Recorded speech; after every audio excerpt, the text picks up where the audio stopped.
예, 안녕하세요. 8강 하편 녹화를 시작하겠습니다. 그, 저희가 이제 쭉 자위대, 평안법하고 자위대까지 말씀드렸고,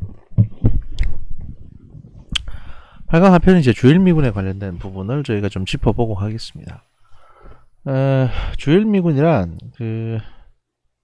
점령군이죠. 점령군인데, 미일 안전보장조약에 따라서, 일본에 주둔하고 있는 미군을 말합니다. 일본 열도에 주둔하고 있는 모든 미군을 총괄하는 미군 태평양 육군 예하 통합 전투사령부를 말하고요. 일본의 유일한 합법적인 군사 조직이 바로 주일미군입니다. 이게 좀 웃기는 얘기인데, 제가 아까도 계속 말씀드렸습니다만, 일본 헌법에는 군대를 보유하지 않는다고 되어 있습니다. 그러니까 자위대는 군대가 아니라 그냥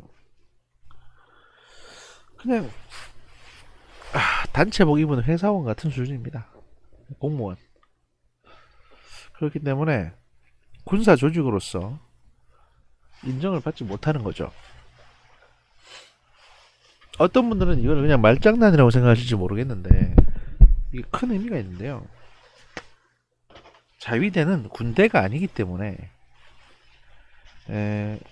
출근을 안 하면 그게 탈영이 아니고, 예를 들어서 이제 실제 그런 일이 있었습니다. 자위대원 여성 자위대원 3명이 무단 결근을 하면서 애들이 이제 상관에게 보고도 안 하고 또 휴가를 내지도 않고 그냥 무단 결근을 했는데, 그 2박 3일 동안 어디 갔다 왔냐고 하니까, 이제 나중에 물어보니까, 조사를 하니까 한국에 관광을 갔다 왔대요. 그럼에도 불구하고 얘들을 뭐 만약에 우리나라 군대에서 만약에 군인들이 그렇게 했다면 바로 군법 회의에 회부돼서 군사 재판을 받거나 아니면 뭐 영창을 가거나 징계를 받습니다. 근데 이 양반들은 군대가 아니기 때문에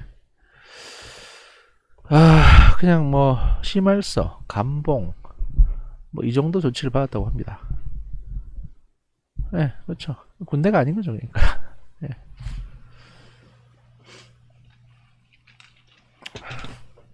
여튼 그런 상황이고요.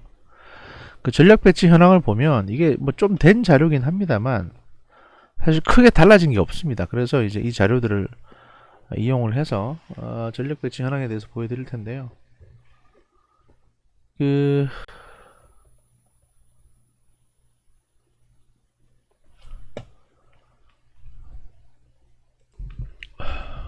여기 배치도를 보면 그 이제 태평양 사령부라고 있습니다. 여기에 이제 태평양 육군사령부, 태평양 함대사령부, 태평양 공군사령부, 태평양 해병대 사령부가 있습니다. 이렇게 나눠져 있고, 육군부터 보면 25 보병사단이 이제 하와이에 있고요. 제 172 보병 여단이 알래스카에 있습니다. 그리고 주한미군 사령부 내에 이제 제 2사단 병력 일부가 좀 존재하고 있고요. 육군사령부가 그렇고, 태평양 함대사령부 같은 경우는 제3함대사령부가 샌디에고에 있고, 제7함대사령부가 이제 요코스카에 있습니다. 그리고 주일미군 사령부가 있죠. 그 다음에 태평양 공군사령부 예하에는 제5 공군사령부가 이제 요코다에 있고요. 그 다음에 제7 공군사령부가 한국 오산에 있습니다. 그러니까 두 개의 큰 공군사령부가 양쪽에 나눠져 있습니다. 이렇게 되면 이제 여기에 소속되어 있는 전투기가 한 200대 정도 여기 배치가 되게 되거든요. 그리고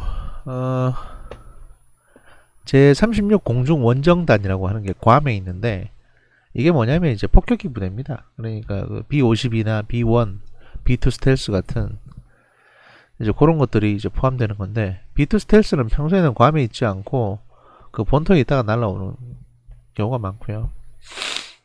그 다음에 제11 공군사령부가 이제 알래스카에 있는데, 여기서도 전투기 하고 뭐 전략 공군 일부 부대가 여기 소속되어 있습니다.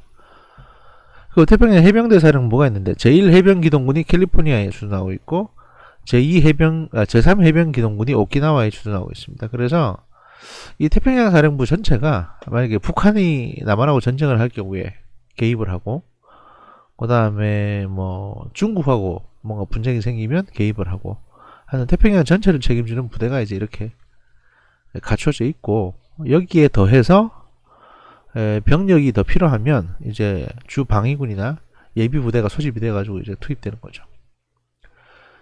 여기 이제 특수조 부대도 별도로 존재하고 있습니다. 그래서 이 태평양 사령부, 그 다음에 대서양 사령부 이 두 개만 있는 게 아니고, 이쪽에 이제 뭐 인도양 저기 뭐냐 그 인도 사령부, 그 다음에 이제 중동, 그 다음에 유럽 사령부 뭐 쭉쭉 있습니다. 그래서 전쟁이 나면 뭐 싸우러 올 미군은 많다, 뭐 이런 얘기고요. 다음 주일 미군의 이제 전투력을 보면 뭐 육군 같은 경우에 주한미군이 이제 17,000명 정도, 주일미군은 2,500명 정도. 그러니까 육군은 사실 한국에 많이 와 있죠. 이것도 숫자는 좀 줄어들었다고 합니다. 그래서 지금 뭐 정확한 숫자는 아닙니다. 근데 대체로 이 정도 수준이다. 해군 같은 경우에는 일본에 훨씬 더 많습니다. 한국에는 그냥 소수면 있고요. 공군은 거의 비슷한 수준으로 있습니다. 다만 일본은 조금 더 많긴 하죠. 해병대도 일본에 더 많습니다. 이게 이제 아마 그 오키나와에 있는 해병대 때문에 이제 이런 숫자 차이가 나는데, 전쟁이 벌어지면 이 모든 주일미군 전력이 이제 한국에 플러스가 됩니다. 그래서 이제 주일미군 전력 배치 현황을 그 주한미군은 이렇다는 얘기고, 주일미군 전력 배치 현황을 보면 총병력 37,000명 수준이고요.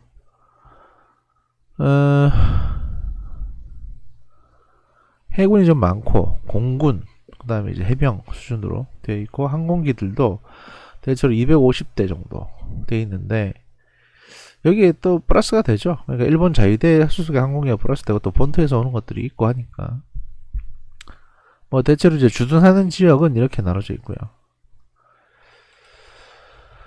그 미일 동맹으로 인해서 미국이 얻는 것은 무엇인가 라고 봤을 때, 그 재정적 지원, 그러니까 미국의 세계 전략 및 아시아 태평양 전략을 추진해 나가는 데 있어서 필요한 재정적 지원자 역할을 일본이 하고 있습니다. 그리고 이제 지정학적 중앙 거점, 일본은 미국이 아시아 태평양 전략을 전개하는 데 있어서 미국의 전진 배치 안보 전략의 주춧돌 역할을 하고 있고, 또 전진 보급 기지 또는 뭐 하여튼 여러 가지 의미의 역할을, 중요한 역할을 하고 있기 때문에 미국이 일본을 버리는 일은 없을 겁니다. 뭐 후지산이 폭발을 하면 몰라도 그럴 게 아닌 이상 그럴 일은 없을 것 같고요. 또 하나는 이제 태평양 지역의 연결, 일본 본토에 미국이 직접 상주하고 있기 때문에 아시아 태평양 지역에 보다 깊이 연결될 수 있습니다. 그러니까 한국에만 있는 거하고는 또 별개의 문제예요. 이게 일본이 워낙 열도가 많고 또 오키나와를 또 가지고 있기 때문에 뭐 대만이나 중국 이런 지역들에 대해서까지 미국이 영향을 미치기가, 미국이 이제 영향력을 행사하기가 참 좋거든요. 그래서 그 일본이 갖는 어떤 일본에 주둔을 했을 때 미국이 얻는 이득은 상당히 큰 편이라고 보시면 되겠습니다.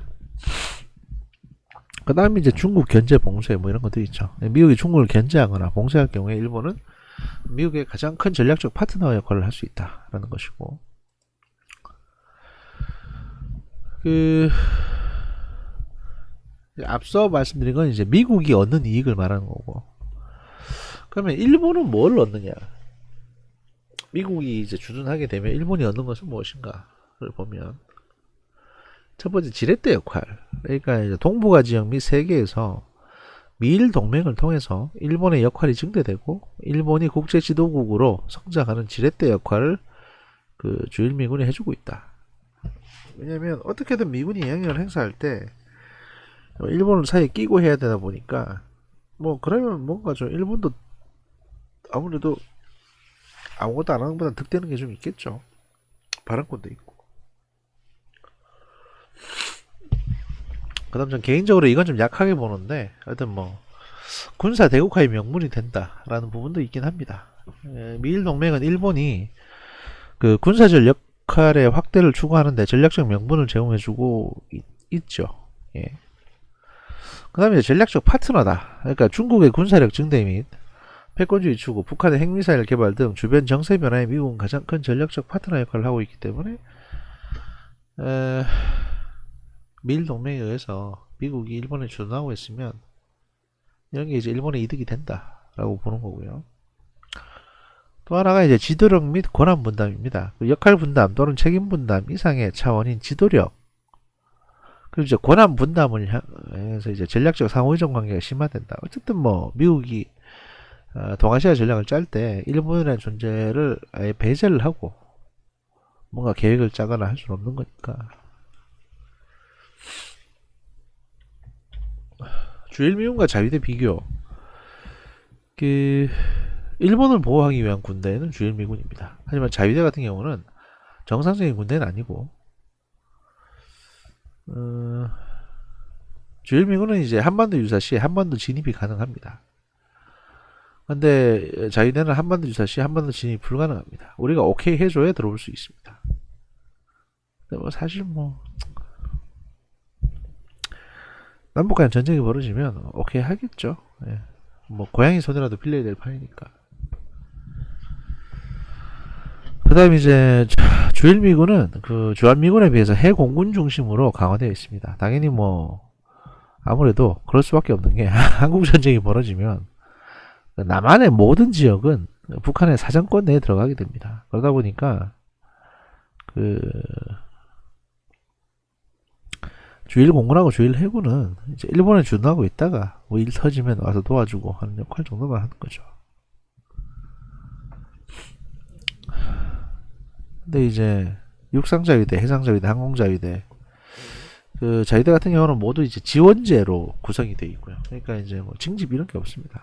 지원을 해야 되고 골고루 이제 편제가 갖춰져 있습니다. 한반도 유사시 주일미군의 역할은 뭐냐? 이거는 이제 내용이 좀 커서 제가 좀 더 자세하게 보고 설명을 드려야 될 것 같아요.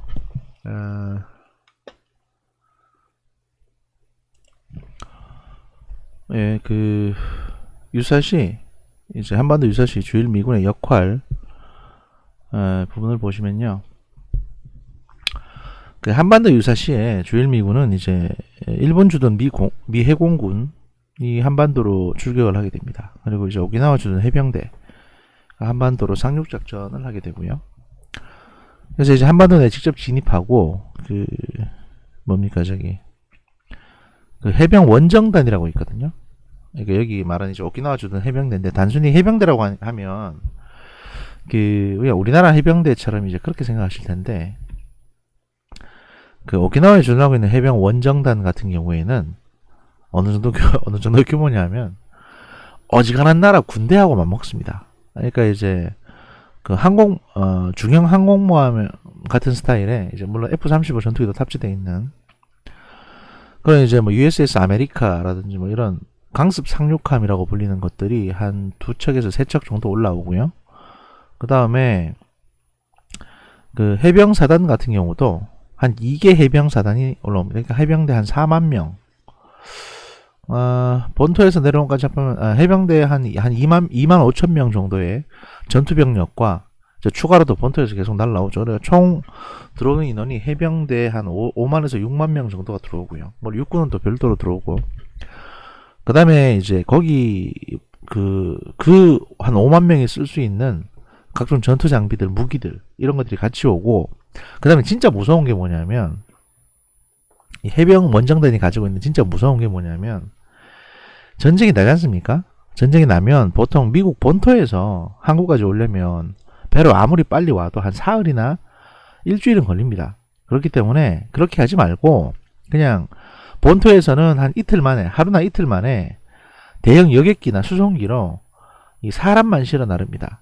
그러니까 이제 뭐 육군 병력이든 해병대 병력이든 간에 한 10만 명 정도를 비행기로 실어 날라요. 그러면 그들이 쓸 수 있는 무기나 탄약, 전차, 뭐 대포 이런 거는 어디서 오냐? 그게 오키나와에 있는데 오키나와에 그것도 그 거대한 화물선에 실려 있습니다. 그걸 이제 해병 원정단이 갖고 있는 가장 강력한 무기체계인데, 그러니까 한국에서 전쟁이 벌어지면 갑자기 부산항으로 많은 숫자의 화물선들이 밀려옵니다. 군 화물선, 그 롤로선이라고도 하고 이제 자동차 운반선 같은 개념인데, 그게 한 10척에서 20척 정도 몰려와요. 그 다음에 유조선, 뭐 탄약 보급선, 포탄 보급선 잔뜩 몰려옵니다. 그래서 부산항에 뭐 전차 100대 뭐 이런 식으로 막 쏟아냅니다. 물건들을. 그러니까 장비를 싣고 있다가 전쟁이 벌어지면 그쪽으로 가서 내려놓는 거예요.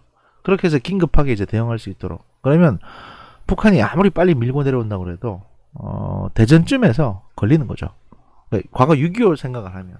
근데 요즘은 이제 그렇게 밀고 내려오지도 못합니다. 왜냐면 한국도 바보가 아니니까.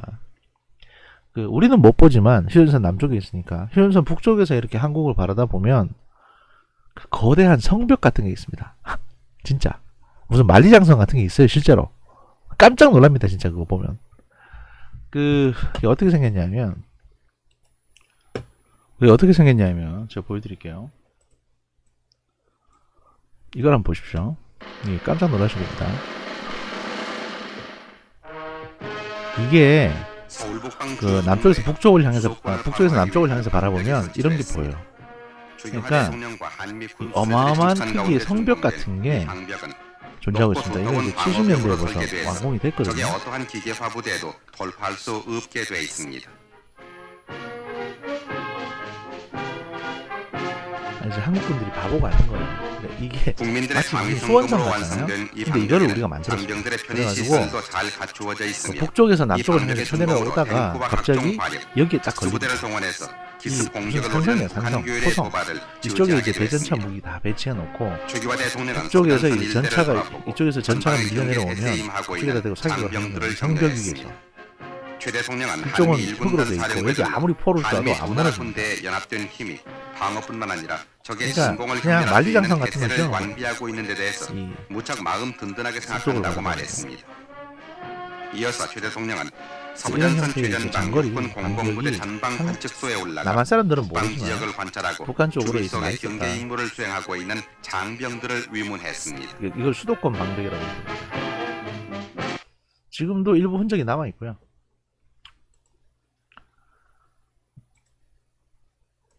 아이고.